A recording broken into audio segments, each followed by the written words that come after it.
So, in this video, I want to talk about what self care really is, what it's not, and the key mindset that is going to help you be consistent with your self care so that you can learn how to be kinder to yourself and be less judgmental. So, my story with this is that I used to be really judgmental of myself, and I had so many thoughts and emotions of self loathing and just thinking thoughts like, I'm not good enough, there must be something wrong with me. All these thoughts, and some were more conscious, some were more unconscious, but they all contributed to a feeling of anxiety and depression because I had this core belief that I wasn't good enough. And to be fair, self care isn't the only piece that helped me. I was also really assisted by therapy and by some other things, but self care was a major piece of the puzzle. And to get into this, let's discuss what self care is and it is not. Self care isn't retail therapy, it's not necessarily like going to the cafe and getting a nice cappuccino. When I think of self care, I'm not thinking of these indulgences because while those are nice, they're not necessarily taking care of yourself. Here's the mindset that you want to use for self care. Imagine that you are a parent taking care of yourself and that you have nothing but love and generosity and well wishing for this child. When you're taking care of your kid, you're not going to be like, oh, let's take him for the cappuccino for the eighth time today or eighth time this week. Not that there's anything wrong with cappuccinos.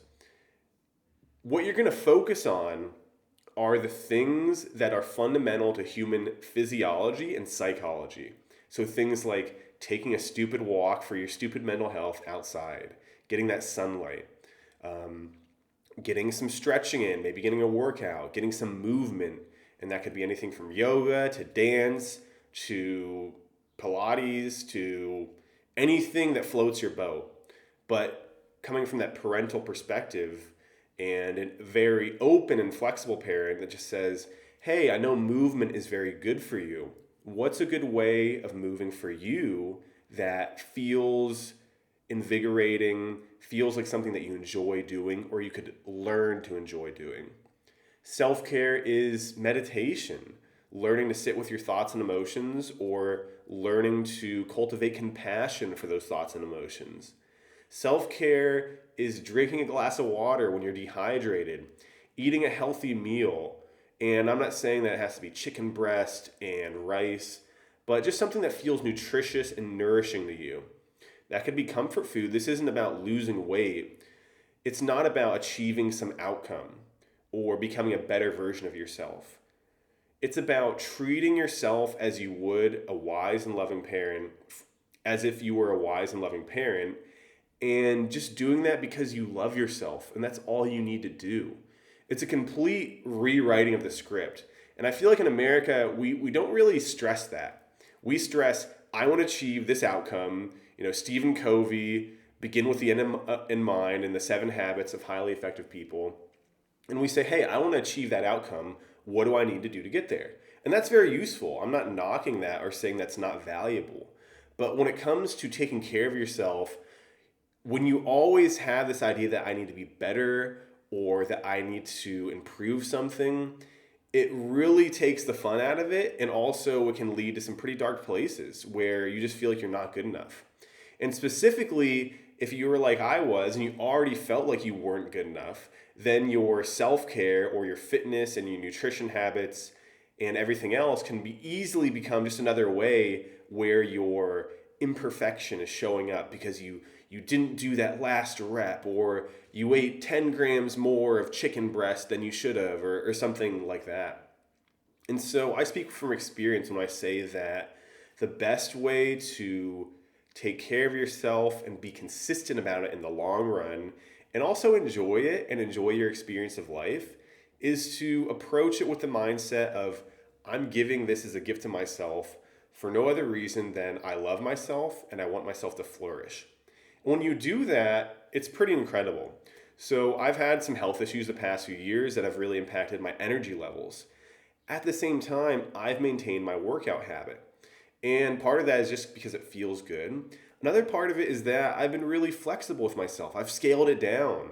Instead of beating myself up for not being able to do what I used to do, I said, hey, here's a simple bodyweight routine. It only takes me a few minutes. I'll do this after stretching, and I'm still doing it, and it feels so good.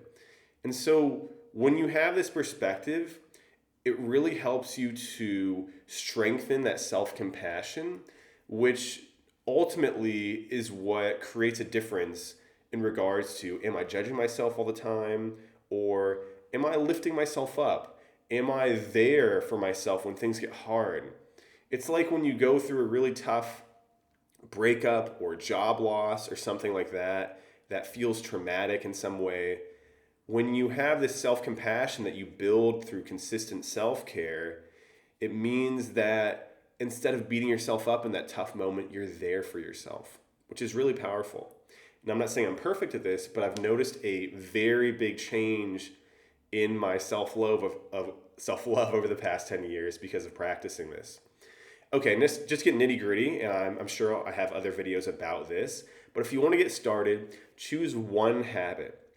One habit, it doesn't matter what it is, as long as it feels like it's going to help you take care of your physical and or mental health. And then find the smallest way that you can implement it. So on a scale of 1 to 10, with 1 being this is impossible, and 10 being this is ridiculously incredibly easy, choose something that's a 9 or a 10. If you want to start flossing, just floss one tooth once a day. And the beauty of this is that usually you're going to do more, but the secret is that consistency is all that matters. For the first few months of a habit, I would go ahead and say that nothing else matters but consistency. Because the truth is, and I know I'm repeating myself here, if you want to achieve something, it all comes down to doing the basics over and over.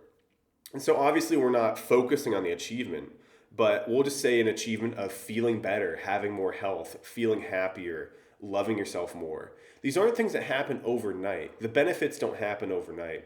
So you need to focus on these little tiny habits, and then you can make a little bit of progress, and then a little bit more, and then a little bit more.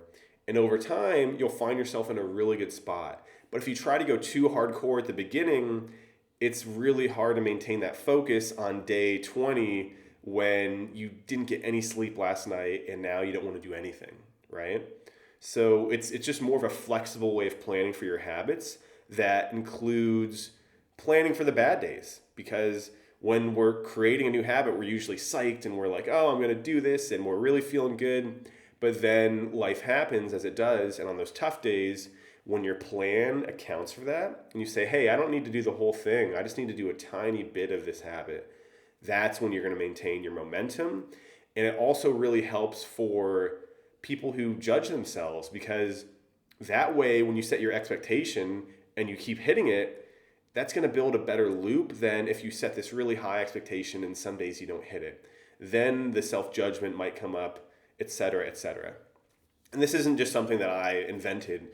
This comes from behavior psychology, and it's really well studied and known in the field of like motivational interviewing and basically just the principles of effective behavior change.